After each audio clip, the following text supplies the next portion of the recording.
After last week, after the win over the Texans, the Bryce-ometer had never been higher. It was all the way up to, well past the midway point towards a slice of the pie on the Bryce-ometer we call Bryce of America Stadium. This past week was not good for the Bryce-ometer. We're moving it 2 slices back. We're scooting right by that's my quarterback all the way to there's no way he's actually 5'10". This is the furthest drop. It's the furthest swing we've had in either direction. It's never gone up that much. It's never gone down that much on a week-to-week basis. I think this week actually undid, as far as my confidence level, some of the things that I saw against the Texans. Because part of the dramatic rise, part of the dramatic confidence-inducing was he was slowly getting better. He stopped making the same mistakes over again, and it seemed like it was clicking. So when something unravels like the way it did against it did against the Colts, it kind of makes you rethink what you saw the previous week.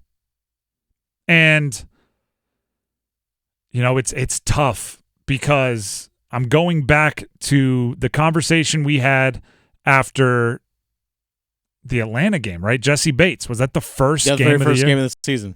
Where he threw an interception on a seam where Jesse Bates, the safety for the Falcons, lured him into it, right? Lured him into it, baited him into it. And then I was like, oh, wow, hey, man, welcome to the NFL. Safety gotcha. And then he did the same thing later in the game. It was the same technique from Bates. It was a very similar throw. It was a very similar part of the field. And I went, ooh, made the same mistake twice.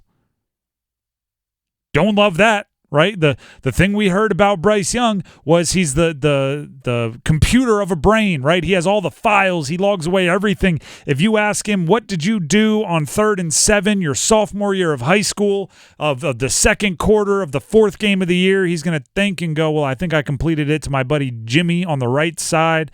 He's that guy. His dad is reportedly some kind of sports psychologist, that world. So he was built in a lab to not make the same mistake twice. So that first week, and you can go back and find the podcast, you can go back and find the YouTube videos. I said all of this after that first week. I really didn't like seeing him make the same mistake twice. And then he spent the next bunch of weeks convincing me, oh, no, he actually doesn't make the same mistake twice. Right? He started making less turnover-worthy plays. The 3 games leading up to the Colts game, he made 1 turnover-worthy throw. 1. He threw 3 interceptions against the Colts alone. And all of them were turnover-worthy throws, right? It's not, they didn't bounce off the receiver's hands or anything like that. And the first 2 are the ones that really I can't get out of my brain. I catch myself when I'm going back and watching every throw. I catch myself, like, when he makes a good throw going like, yeah, but I know that interception's coming. Like, I can't get it out of my brain. They were panic throws. And by the way, do you know why I'm so familiar with panic throws? Because I did not play at anywhere near the level of the NFL. I did not even play anywhere near the level of Power 5, but I became intimate with panic throws. I know them very, very well. I know the feeling of, ball out, and then as it's in the air going, why in the world was that my instinct? Right? It's you have that sobering moment when the ball's in the air, and it's just like, no, this is bad. Right? You made that play in training camp and it was bad. You made that play in practice this week and it was bad. Why was that my go-to instinct in this situation? And go back and watch the first interception. All right? Go back and watch Bryce Young's first interception. Boom. Going through reads. He knows he has the running back running, I called it an arrow. It was an out route. He's running away from you to the right side, right? This isn't a check down in the traditional sense of the running back is just looking for a hole and sitting, and right, just trying to be big and open for you. He's running away from you towards the sideline. And as Bryce starts making his way there, his offensive lineman is pushed into his lap, number 63. And as that happens, you see that panic instinct, that ball out. And almost as soon as the ball is out of his hands, he's running to make the tackle. Go watch how quickly he knows that's not a good ball. That's behind a guy running an out route with a defender ready to jump the route. He's immediately has like that knee-jerk reaction of like, and it's I've been there. Again, stakes way lower. Players on the field way less talented, defense way less talented, way less just about everything. But that split-second feeling it's undeniable. I don't care if you played Pop Warner. When the ball's in the air and it hasn't been out of your hand for a foot and you know it's an interception, it is a horrendous feeling. And the only way you do that is when you know my instinct was just bad. Right? I made a split second, not even a split second, a split of a split second, right? We're not talking tenths here. We're talking hundredths of a second decision, and it's not the right one. And when you know it's wrong that bad, when you know it's wrong that fast, it's a big problem because that tells me like the thinking part of your brain, right? The part that studies, the part that watches the film, never would have made that throw. But there was some quiet, gremlin in your brain that took the wheel for a second, and that's really hard to coach out of your game.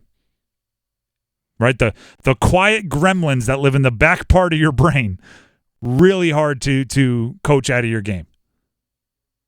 And again, on my extremely small scale at the University of Delaware, I can tell you what finally got it out of my game. I got benched. I had a bunch of turnovers in 3 or 4 consecutive games of every variety, interception, fumble. Right? I like to dabble, Renaissance man, and I got benched. And then I got an opportunity to come back and play after that.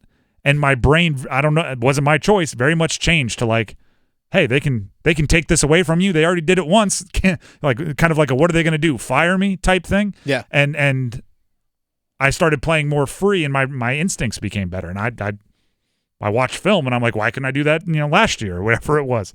But it's I don't think in the NFL it's that easy because the stakes are just so high that the pressure never, like, I don't think you ever have that, like, what are they going to do to me thought, because there's always something more mean they can do to you, right? And so they could bench you, they could fire you, heck, they could leave you in there just to have all the podcasts and everything make fun of you. Like, there's a bunch of different things that could happen. My confidence level dropped.